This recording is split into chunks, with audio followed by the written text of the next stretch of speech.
খুন না করলে বাবু আমাকে পাপা বলে ডাকবে? খুশি হবে? বাবুকে আমি ধরতে পারবো? তাকে কেউ খুনির বেবি বলবে না তো? এত মানুষের অভিশাপ লাগলে কেমন হবে সিরাত? বাবুর কিছু হলে আমি মরে যাব। আর কাউকে হারাতে চাই না, তোমাদের সাথে বাঁচতে চাই। বাবুকে বলো তার পাপা একজন বেস্ট পাপা হয়ে দেখাবে। আর কাউকে মারবে না, কষ্ট দিবে না, খুব ভালোবাসবে তোমাদের দুজনকে। আমি চাই না কোনো খারাপ নজর তোমাদের নিকট পড়ুক। সিরাত খুশিতে কেঁদে উঠল। প্রমুখ হাত সামনে এনে চুমুতে ভরিয়ে দিতে দিতে বলল, আমরাও খুব ভালোবাসি আপনাকে, খুব। কিচ্ছু হবে না বাবুর, দরকার পড়লে আমি জীবন দিয়ে তাকে রক্ষা করব। প্রমুখ রেগে তাকায়, বলল, জীবন দেওয়ার প্রয়োজনই হবে না মা, সন্তান দুজন কি লাগবে আমার। তবে সেই কথাই রইল, আজ থেকে একজন বেস্ট স্বামী আর বাবা হবেন। আর কিচ্ছু চাই না, শুধু একটু শান্তিতে বাঁচতে চাই। সারাক্ষণ টেনশন ভালো লাগে না আমার। প্রমুখ জড়িয়ে নিল চটপট। সিরাতের গলায় মুখ গুজে ঘন ঘন শ্বাস ফেলে মোহনীয় কণ্ঠে বলল, আমার কষ্ট হচ্ছে সিরাত, তুমি কিভাবে বাবুকে নিয়ে ওসব বললে? ভালোভাবে বোঝানো যেত না? এখন তোমাকেও বিশ্বাস হচ্ছে না? প্লিজ বেবিকে সুস্থ রেখো। সিরাত খুব কষ্টে কান্না থামালো। ওসব বলার সময় তার কণ্ঠ কাঁপছিল, কষ্ট হচ্ছিল ভীষণ, কিন্তু এছাড়া কিছু করার ছিল না। তাই ওভাবে স্বার্থপরের মতো বলেছে, শুধু বুঝি যে সন্তান হারানো মা বাবার আর্তনাদ কেমন হয়। তাই বলে সে কুস্মিক কালেও বেবির কিছু হতে দেবে না। এটা তার প্রথম অস্তিত্ব, তার আর স্বামীর চিহ্ন, দুজনের ভালোবাসার অংশ। সে প্রমুখের গাঢ় ছোঁয়ায় হাঁসফাঁস করে বলল, যা, বেবির কিছু হবে না। ওভাবে বলা ছাড়া উপায় ছিল না। আপনাকে ভালোভাবে বোঝালে তো বুঝতেন না। এবার সবাইকে শান্তিতে বাঁচতে দিন। প্রমুখ তার খসখসে তার কাটা দাড়ি মেয়েটির নরম গলায় ঘষে দিল। সিরাত খামচে ধরল তার টি শার্ট, চোখ খিঁচে বলল, অসম্ভব লোক, ছাড়ুন, লাগছে আমার। এদিকে আজ পূর্ণিমার রাত, চারপাশ উজ্জ্বল আলোয় ঝলমল করছে। হসপিটালের বেডে নিথর হয়ে শুয়ে আছে একটা রমণী। চাঁদের এক টুকরো আলো জায়গা না তার মুখশ্রীতে। রুক্ষ মুখ পানে তাকানো দেয়, চোখ দুটো গর্তে ঢুকে যাওয়ার উপক্রম। তীব্র ঘুমে ওষুধের পাওয়ারে অচেতন সে। গত কয়েকদিনে ছোট দেহে কত কি ঘটে গেল। চোখের পাতা নিভু নিভু থাকার মাঝেই কাঁচের দরজাটা ক্যাচ শব্দে খুলে গেল। সেখানে দৃশ্যমান হয় লম্বা রোগা শোকা দেহের এক বিধ্বস্ত যুবক। গায়ে একটা পরিপাটি নতুন কেনা শার্ট প্যান্ট, সমস্ত দেহে ক্ষত বিক্ষত। ঠোঁট, নাক, গাল, থুতনি সহ কপালটাও রেহাই পায়নি কাটা দাগে ভরপুর। সেখানে ঝুলে আছে সাদা ব্যান্ডেজ। যুবকটার বুক মোচড় দিয়ে উঠল সামনের উজ্জ্বল প্রাণচঞ্চল মেয়েটাকে অবস্থায় দেখে, যাকে সে প্রায় মাসখানেক আগে একটা গোলাপ ফুলের ন্যায় টসটসে দেহে রেখে গিয়েছিল। আর এখন সে শুকিয়ে যাওয়া পাতার মতো খড়খড় দেহ নিয়ে বিছানায় পড়ে আছে। ছেলেটি আহত পা নিয়ে খুঁড়াতে খুঁড়াতে এগিয়ে গেল। হাত পায়ের তীব্র ব্যথায় টিকা মুশকিল। আস্তে করে লাবণ্যর মাথার কাছে বসল। মেয়েটির মুখের দিকে এক দৃষ্টিতে তাকিয়ে থাকে।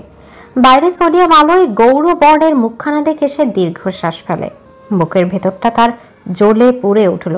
হালকা ঢোক গিলে ডান হাত বাড়িয়ে লাবণ্যর গা ছুঁয়ে দেয়। তার ক্ষত হাতটা থর থর করে কাঁপছে। আগের ক্ষতগুলো শুকিয়েছে অল্প। সাফওয়ানকে এই কয়দিনে যেভাবে টর্চার করেছে, সেটা যদি কেউ সামনাসামনি দেখত, জ্ঞান হারাতো সেখানেই। আহাত প্রতিবার মারার পর ব্যান্ডেজও করিয়ে দিত, এজন্য একটু রক্ষা। প্রমুখ সিরাতের কথা রাখার জন্য আজ রাতে আহাতকে হুকুম দেওয়ার সঙ্গে সঙ্গে তাকে ছেড়ে দেওয়া হয়। এরপর পরিপাটিয়ে নতুন একটা কাপড় পরিয়ে হাসপাতালে পৌঁছে দেয়। বসের কথার পিঠে প্রশ্ন করাও গুরুতর অপরাধ, তাই আহাত চুপ থেকেছে। সাফওয়ান লাবণ্যর এরকম অবস্থার কথা শোনা মাত্রই এখানে চলে আসে। সাফওয়ানের মাথা যন্ত্রণা করছে। সে বসা থেকে পা দুটো বিছানায় তুলল। লাবণ্যর পাশে খালি জায়গায় আলগোছে তার বলিষ্ঠ দেহটা রাখে, পা ছড়িয়ে দিয়ে শুয়ে পড়ল। মাথার পেছনে হাত রেখে মেয়েটার দিকে ফিরল। এরপর ধীরে ধীরে রমণীর মাথায় হাত বুলিয়ে ডাকল, লাবণ্য। নেই কোনো সারা শব্দ। সে আবারও ডাকে। সাফওয়ানের দেহটা তীব্র ব্যথায় ছিঁড়ে যাচ্ছে। এবার লাবণ্যর গালে চাপড় মেরে কণ্ঠ উঁচু করে বলল, লাবণ্য, তাকিয়ে দেখ, আমি এসেছি। লাবণ্য একটু নড়েচড়ে উঠতেই সাফওয়ান তার নাক টিপে ধরল, যেন নিঃশ্বাস নিতে না পারে। বুদ্ধিটা কাজে দিল। কয়েক সেকেন্ডের পরে ছিটকে সাফওয়ানের হাতে দূরে সরালো। উঠে বসে ঘন ঘন শ্বাস ফেলে মেয়েটি। আর একটু হলে দম বন্ধ হয়ে মারা যেত প্রচন্ড কষ্টে। অন্ধকারে হাঁপাতে হাঁপাতে বলল, ও আল্লাহ। সাফওয়ান বাঁকা হাসলো। শো অবস্থাতে লাবণ্যর বাহু ধরে হ্যাচকা টান দেয়। তৎক্ষণাৎ মেয়েটি ধপ করে আগের স্থানে শুয়ে পড়ে। হঠাৎ কেউ স্পর্শ করায় সে শিউরে উঠে, কিন্তু ঘুমের রেশ এখনো কমেনি। সে নিবু নিবু চোখে কম্পিত গলায় বলল, কে কে আপনি? মেয়েটার ঘুম তৎক্ষণাৎ উধাও হয়ে যায়। সাফওয়ান তার নিকট ঝুঁকে চোখে চোখ রাখল। লাবণ্য এবার বাইরে চাঁদের আলোয় তার প্রিয় মানুষটির মুখ দেখে চমকে যায়। উত্তেজনায় সে থর থর করে কাঁপল। বুকের ভেতরে লাল নীল প্রজাপতি উড়ে এক বিচ্ছিরি অবস্থা। তার মনে হচ্ছে সে স্বপ্ন দেখছে। কোনো মতেই মনকে বিশ্বাস করতে পারছে না। চোখ দুটি বড় বড় করে কান্না মিশ্রিত কণ্ঠে বলল, সাফওয়ান ভাই, আমি জানি এটা স্বপ্ন। তুমি আর কখনোই আমার কাছে আসবে না। ওই খারাপ লোক ছাড়বে না তোমায়। আমি খুব মিস করছি। জানো, মা অসুস্থ। তোমার জন্য আমি পাগল হয়ে যাচ্ছি। তুমি কি জানবে না? খুব ভালোবাসি। জীবনে তোমায় না পেলে আমি মরেই যাব। সাফনের হৃদয় কেঁপে ওঠে। লাবণ্য ততক্ষণে তাকে শক্ত করে জড়িয়ে ধরে কেঁদেই যাচ্ছে, বারবার মুখে আওড়াচ্ছে, এটা স্বপ্ন না হোক, আমি তোমাকে হারাতে পারবো না। বিচ্ছেদের যন্ত্রণা সহ্য করার ক্ষমতা আমার নেই। এই যে শক্ত করে চেপে ধরেছি, আর যেতে দিব না। সাফনের দেহটা আরো ব্যথা অনুভব করে। দেহের প্রতিটা অংশ জ্বলন ধরে যায়। সে ঝুঁকে লাবণ্যর ঘাড়ে মুখ ডুবে লম্বা শ্বাস নিল।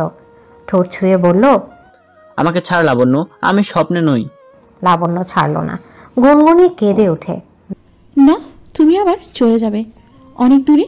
ব্যথায় টিকতে না পেরে সাফন লাবণ্য চুল খামচে ধরে দিল একটা। সঙ্গে সঙ্গে ব্যথা মেয়েটা চোখ মুখ কুঁচকে ফেলল। সাফন ফের লাবণ্যর বাহুদের নখ দাপিয়ে বলল, আমি বাস্তব প্রমুখ, একমাত্র তোর জন্য আমায় ছেড়ে দিয়েছে। আমি এসেছি, আর কোনোদিন তোকে ফেলে যাব না। ভালোবাসবো খুব যতনে, মৃত্যুর আগ পর্যন্ত। লাবণ্য ধরফর করে উঠে বসে, চমকে তাকিয়ে চোখ দুটি ডলে নেয়। এরপর কাপা হাতখানা বাড়িয়ে সাফনের চোখ মুখে স্পর্শ করলো। সত্যি সত্যি তাকে ছুঁতে পেরে সে শিউরে ওঠে। ফুপিয়ে কেঁদে ছেলেটির দেহের প্রতিটা অঙ্গে অনবরত ছুঁয়ে দিতে থাকলো। ধীরে ধীরে বুক থেকে নেমে লাবণ্যর হাত ছেলেটির কোমরে চলে যেতেই সাফন ভরকে যায়। একটানে মেয়েটিকে নিজের বুকের উপর ফেলে কোমর চেপে ধরে বলল, কি করছিস? কোথায় হাত দিচ্ছিস? লজ্জা করছে না? বললাম তো আমি সত্যি এসেছি। এদিকে লাবণ্য তার গলা জুড়ে ধরে সেখানে এলোপাতাড়ি চুমু খেয়ে ভাঙা সুরে বলল, আমার বিশ্বাস হচ্ছে না সাফওয়ান ভাই, মনে হচ্ছে স্বপ্ন। একটু পরেই মিলিয়ে যাবে। লাবণ্য উঠ বলছি, পাশে গিয়ে শুয়ে থাক। লাবণ্যর মাথায় বুদ্ধি আসতেই সে উঠে বসল। সাফনের হাত টেনে নিজের ঠোঁটের নিকট নেয়। তৎক্ষণাৎ সেখানে জোরে কামড় বসাতেই ছেলেটা ছিটকে সরে তাকে জোরে ধাক্কা দেয়। রাগান্বিত গলায় বলল, কুকুরের মতো কামড়াচ্ছিস কেন? লাবণ্য খুশিতে চোখ দুটি চিকচিক করে ঠোঁটের কোণে হাসি টেনে বলল, তার মানে এসব সত্যি? তুমি সত্যি এসেছো? সাফন বিরক্ত হয়ে বসলো বেডে। লাবণ্য মুহূর্তেই তার গা ঘেঁষে বসে বাহু জড়িয়ে ধরল। সাফন ব্যথায় চোখ মুখ খিচে নেয়। মেয়েটির চোখ যায় দেহের ক্ষত স্থানগুলোতে। পরক্ষণেই তার বুক ধক করে ওঠে। ছেলেটাকে ছেড়ে প্রিয় মানুষটাকে আগাগোড়া এবার খুঁটিয়ে খুঁটিয়ে দেখে। তৎক্ষণাৎ ফুপিয়ে উঠল। সেই প্রতিটা ক্ষতস্থানে আঙুল বাঁধিয়ে দিয়ে কাটা ঠোঁট জোড়ায় হাত রেখে বলল, ওরা তোমায় এভাবে মেরেছে? আমার বুকটা ফেটে যাচ্ছে সাফওয়ান ভাই।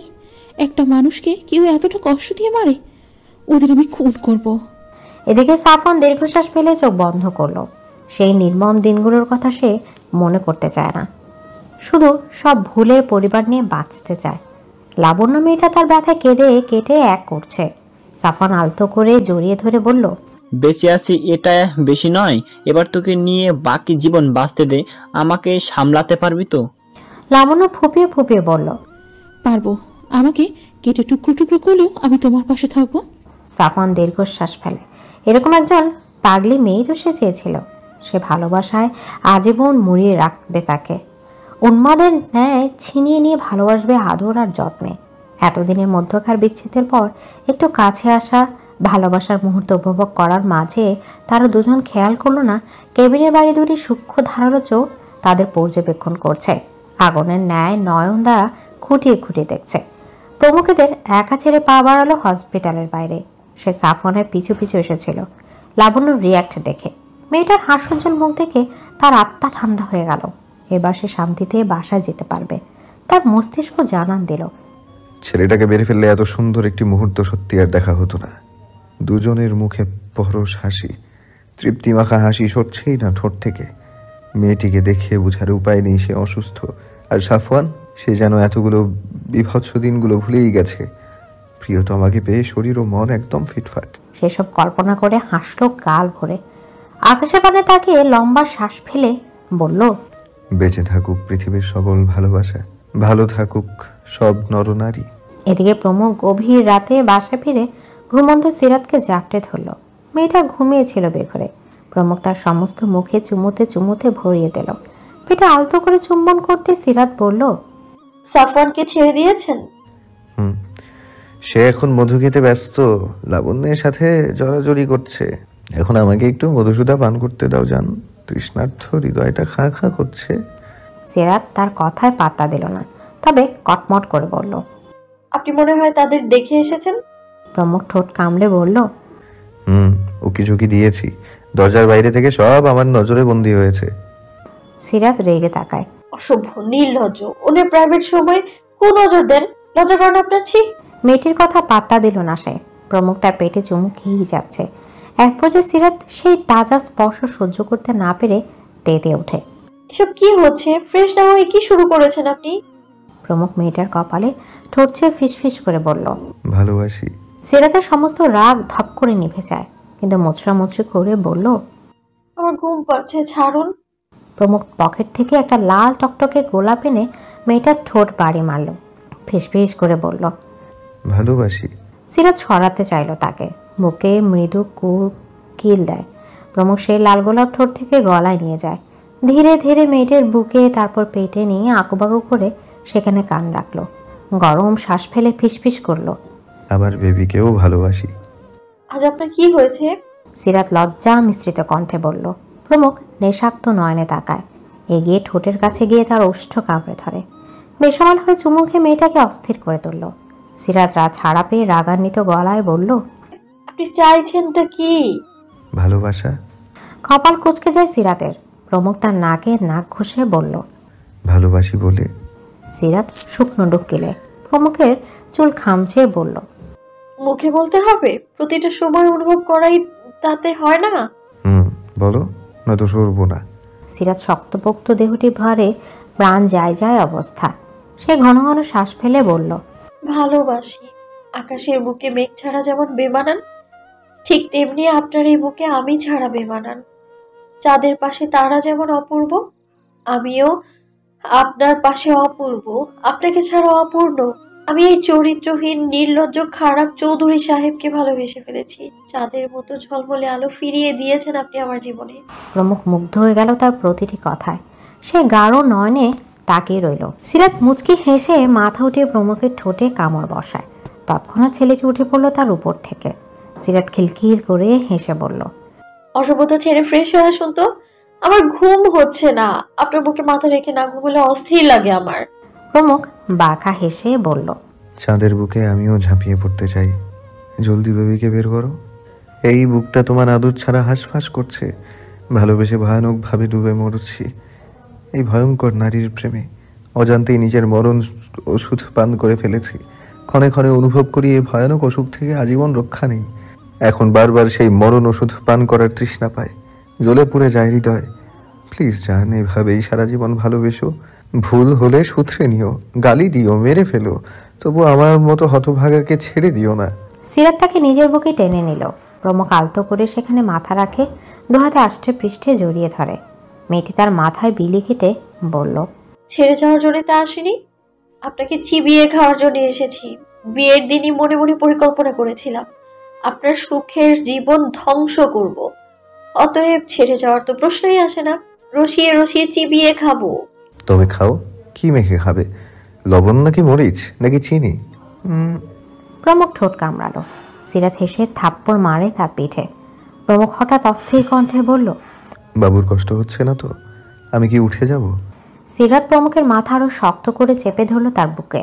পরম আবেশে চোখ বুজে মিষ্টি হেসে ফিসফিস করে বলল, না, বাবু আরাম পাচ্ছে। প্রমুখ ওষ্ঠ বাঁকিয়ে হাসে, চুমু খায় বক্ষে। চোখ বন্ধ করে জোরে ধরে ঘুমানোর চেষ্টা করলো। এদিকে কেটে গেছে 5 মাসেরও বেশি সময়। সিরাতের প্রেগন্যান্সির 8 মাস চলছে। সারাদিন খাওয়া দাওয়ার তালেই তার সময় গড়িয়ে যায়। যখন যা হুকুম দেয় তৎক্ষণাৎ ছেটে এসে হাজির। এই কয়েক মাসে সিরাত অন্য একজন পুরুষকে আবিষ্কার করে প্রমুখের মাঝে। রাতে ঘুম না আসলে প্রমুখও জেগে থাকে, জড়িয়ে ধরে মাথা টিপে দেয়, আদরে রাখে সব সময়। তীব্র হাত পা ব্যথা যখন ঘুমাতে পারে না, ব্যথায় কান্না করে, প্রমুখ তার অহংকার দম্ভ ছেড়ে মেয়েটার হাত পা টিপে দেয়, ভালোবেসে প্রতিটা ক্ষণে আগলে রাখে। বাইরে থেকে আসার সময় হাতে থাকে নানা রকম খাবার। প্রতি মাসে মিস শশী সিরাতের কন্ডিশন দেখে যায়। সারাক্ষণ মেয়েটির সাথে সময় কাটে প্রমুখের। এখন বাবু রেসপন্স করে, ফেটে খুশিতে গুঁতো দেয়।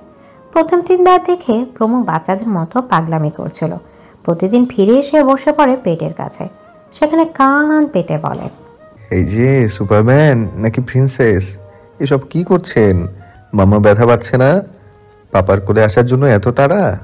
আর একটু অপেক্ষা করুন, জলদি পাপা আপনাদের এই পেট থেকে বের করবে, কাছে নিয়ে ঘুরে বেড়াবে। পাপা আপনাকে ভীষণ ভালোবাসে। এদিকে সিরাত খিলখিল করে হাসে। প্রমুখ মেয়েটার ফুলে ফেপে যাওয়া মুখে টপাটপ চুমু খায়, কখনো লাগামহীন কথার ভাঁজে লজ্জা দিয়ে মেরে ফেলে। সিরাত তার প্রতিটি কাজে প্রমুখকে বারবার ভালোবেসে ফেলে। এখন ভারী দেহটা নিয়ে গোসলে যেতেও কষ্ট। রোজ প্রমুখ তাকে যত্ন করে গোসল করায়, চুলে তেল দিয়ে দেয়। এসব কাজে রীতিমতো ছেলেটা নিজেই অবাক হয়ে যায়। হাতের কাছে সব কিছু পাওয়া ছেলেটা এভাবে কারো প্রেমে পিছলে পড়বে, তাকে কখনো সে টের পেয়েছিল? জোর করে অকারণে মেয়ের বিয়েটাও এত দূর আসবে তা কে জানতো? সে সময়গুলো ভাবতেই চমকে ওঠে দুজন। অথচ আজ তারা কতটা সুখে আছে। জীবনের প্রতিটি ক্ষণে উপলব্ধি করে পবিত্র সম্পর্কের মতো মিষ্টি রহমতের সম্পর্ক আর একটাও হয় না। দুজনের প্রতিনিয়ত কষ্ট করে যাচ্ছে একটি প্রাণকে দুনিয়ার আলো দেখানোর জন্য। সেখানে কত ত্যাগ, কত ব্যথা, তবু এসব ত্যাগ আর অপেক্ষায় কত সুখ। দারুণ একটা এক্সপিরিয়েন্স দুজনের নিকট। এই দিনগুলো অসাধারণ স্মৃতি হয়ে হৃদয়ে গেঁথে থাকবে আজীবন। জীবনটা তাদের কাছে সুখ সুখ লাগে। প্রমুখ এসব অনুভব করে, নিজের করার প্রতিটি ভুল বুঝতে পারে। জীবন নেয়া আসলে সহজ, কিন্তু জন্ম দেয়া এক চ্যালেঞ্জের মতো। সিরাতের কষ্ট তাকে অনুভব করায়। বুকে শ্বাস আটকে যাওয়ার মতো রুদ্ধশ্বাস অবস্থা হয়। দুজনেই এই প্রেগনেন্সি জার্নিটা দারুণভাবে উপভোগ করছে। একজন ভালো স্বামী থেকে এখন একজন যত্নবান স্বামী হওয়ার লড়াই করছে প্রমুখ, সাথে বেস্ট পাপা, যাকে জীবনে কেউ কখনোই দেখেনি। কবির, রায়হান আর আহাদ সকলে এই কয়েক মাসে হতভম্ব হয়ে গেছে। এ যেন তাদের নতুন এক বস, যার ভেতরে বাইরে সবটুকু সাদা। সিরাতের একবার ঠান্ডা লেগে শ্বাসকষ্ট হয়েছিল, তার নিঃশ্বাস নিতে কষ্ট হচ্ছে। অথচ প্রমুখের অস্থিরতা দেখে সবাই ভাবে তারই দম বন্ধ করা অবস্থা হয়েছে। প্রমুখ দিশেহারা হয়ে সেই রাত 3টার সময় মিস শশীকে ঘুম থেকে তুলে বাসায় আনে। প্রয়োজনে ট্রিটমেন্ট দেওয়ার পর তাকে যেতে দেয়। সিরাতে ছেলেটার কাজে হতবিহবল, মনে মনে শুকরিয়া করে। জীবন তাকে কিছু না কিছু দিলেও যত্নবান আদরে একটা স্বামী দিয়েছে।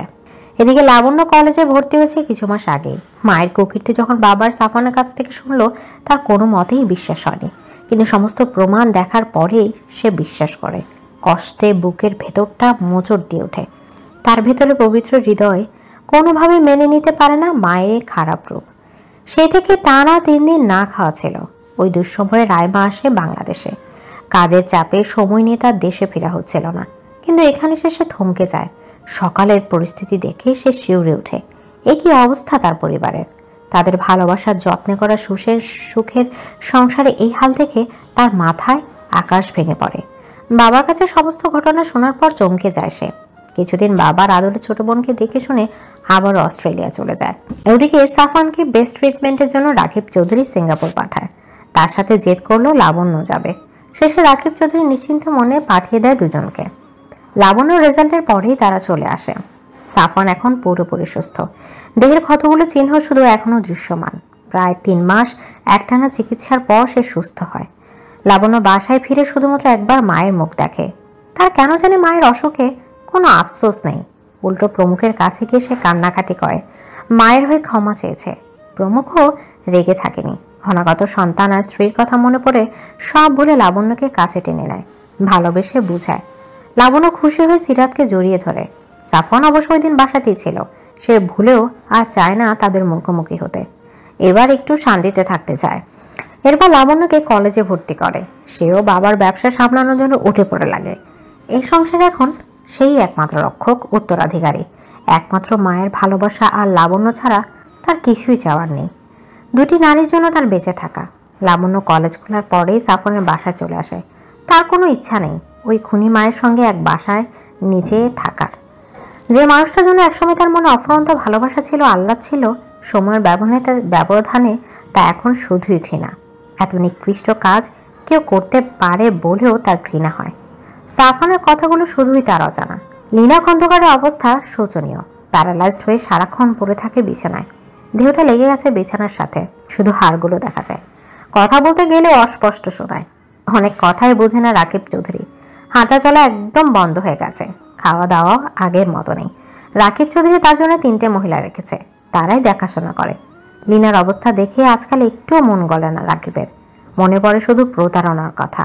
কত বড় খারাপ কাজ করলে এই অবস্থায় নিজের আদরের ছোট মেয়েটাকেও তাকে ছেড়ে চলে যায়। আপন জনরাও দূরে সরে যায়। ছোট অবুঝ মেয়েটাও বুঝতে পেরেছে তার মা কতটা নিকৃষ্ট কাজে জড়িত। রাকিব চৌধুরী সারাক্ষণ অফিসে কাটিয়ে দেয়। কখনো বা সিরাতকে দেখতে যায়। রাতের সময়টুকু একা ঘুমায়। লীনার জন্য অন্যরকম বরাদ্দ করা হয়েছে, সেখানে রাত দিন কাটায়। রাকিব চৌধুরী মাঝে মাঝে লীনার পাশে বসে দীর্ঘশ্বাস ফেলে। অভিযোগ করে বলে, আমাকে ঠকানো কি খুব জরুরি ছিল? কেন এমন করলে? এসবে আমার জীবনটা কেন জড়ালে? আমার বোনকে মেরেও ক্ষান্ত হওনি তুমি? আমার ভেতরে পবিত্র মনটাই ভেঙে চুরমার করে ঝাঁঝরা করছো। লীনা চুপ করে রয়। কথা বললে অস্থির লাগে। রাকিব চৌধুরী আগের মতো নিজের রুমে চলে যায়, গার্ডের আদেশ করে দেখভাল করার জন্য। যতদিন বেঁচে আছে ততদিন ওষুধ খেয়ে যেতেই হবে। রাকিব চৌধুরী জানে না এর শেষ কোথায়। সে তীব্র যন্ত্রণা বুকে লালন করে বেঁচে আছে। মনটা তার ওই দিনই মরে গেছে, যেদিন সে জানতে পেরেছে তাকে গুটি হিসেবে লীনা ব্যবহার করেছে। এই হৃদয়ে এখন আর কোনো অনুভূতি নেই। আজ ছুটির দিন। লাবণ্য সকাল সকাল সাফনের সাথে বাসায় আসলো। এই কয়েক মাসে তাদের মধ্যে দারুণ বন্ডিং তৈরি হয়েছে। সাফনের সমস্ত কথা সে মন দিয়ে শোনে। পড়ার সময় একদম হেলা করে না। মাঝে মাঝে ঘুরতে যায় তারা। রাহেলার জীবনে যেন ঘুটঘুটে এই অন্ধকারে এক টুকরো আশার আলো ফিরে এসেছে। ছেলে আর লাবণ্যকে পেয়ে সে ভীষণ খুশি। সারাদিন ফ্রি টাইমে লাবণ্যর সাথেই কাটে তার। সাফন বেশ রাত করে বাসায় ফিরেও দেখে লাবণ্য জেগে থাকে। দুজনে একসাথে খেয়ে দিয়ে ঘুমাতে যায়। মাঝে কিছু দুষ্টু মিষ্টি মুহূর্তও কেটে যায়। মেয়েটার প্রতিটা চঞ্চলতায় তাকে প্রেমে পড়তে বাধ্য করে। অসুস্থ অবস্থায় যেভাবে সেবা করেছে সেই স্মৃতি মনে করে সাফন প্রশান্তি নিঃশ্বাস ফেলে। কাছাকাছি থেকে অতিরিক্ত ছোঁয়াছুঁই হয় না। রাহেলা দুজনকে আগে সাবধান করেছে সম্পর্ক যেন সীমার মধ্যে থাকে। লাবণ্য এখনো ছোট, সেই থেকে সাফন সীমা রেখে ভালোবাসে। খুব ইচ্ছে হলে একটু কপালে চুমু খায়, অথবা রিক্সায় উঠে হাতের ভাঁজে হাত গুজে মেয়েটির কোমর জড়িয়ে তার মাথা নিজের কাঁধে রাখে। এভাবেই চলছে তাদের মিষ্টি প্রেম। লাবণ্য দীর্ঘ 15 দিন পর বাসায় ফিরে দেখলেও তার রুম ধুলো ময়লায় পরিপূর্ণ। সে সাফনকে ডেকে বলল, রহিমা খালাকে ডাক দাও, যদি আমার রুম পরিষ্কার করতে পারো। সাফন চারপাশ দেখে বলল, একটু পরেই তো চলে যাব, তাহলে পরিষ্কার করার কি প্রয়োজন? এই বাসার মেহমান এখন তুই। কয়েক বছর পর পার্মানেন্ট মেহমান হওয়ার ব্যবস্থা করব। লাবণ্য লজ্জায় চোখ পাকালো। এ বাসা আমার, রুমও আমার। আর তুই আমার মানে এ বাসা, রুম সবই আমার। লাবণ্য তৎক্ষণাৎ দড়াম করে সাফনের বাহুতে চড় মারে। বাইরে গিয়ে রহিমা খালাকে ডেকে চিৎকার চেঁচামেচি করে পরিষ্কার করতে বলল। নিশ্চুপ বাসাটা মুহূর্তেই তার গর্জনে গমগম হয়ে যায়। পুরো বাসা সে একাই মাথায় উঠাতে পারে। সাফন তার বিনুনি টেনে ড্রয়িং রুমে এনে বলল, চুপ কর, ফুপিকে দেখে আয়, চলে যাব, কাজ আছে আমার। এদিকে লাবণ্য মুখখানা কালো হয়ে যায়। সে এগিয়ে যেতে থাকে। রাকিব চৌধুরী শাওয়ারে ছিল বলে কিছুই বুঝতে পারেনি যে লাবণ্য এসেছে। তিনি বের হতে হাই হ্যালো দেখতে পেল। বুঝতে পারে তার লাবণ্য মা এসেছে। ঠোঁটে তার হাসি ফুটে ওঠে। নিচে গিয়ে সাফনকে দেখলো। মুচকি হেসে বলল, ভালো আছো বাবা? মেয়েটা কি খুব জ্বালাচ্ছে? সাফন উঠে সালাম দিল। মৃদু হেসে বলল, খুব। এত জ্বালায় মেয়েটা, পড়তে চায় না, খেতেও চায় না, সারাক্ষণ ঘুরে বেড়ানোর বাহানা। খুব কষ্ট দিয়েছে? তাহলে আমি বুঝিয়ে বলবো। কোথায় সে? মায়ের ঘরে?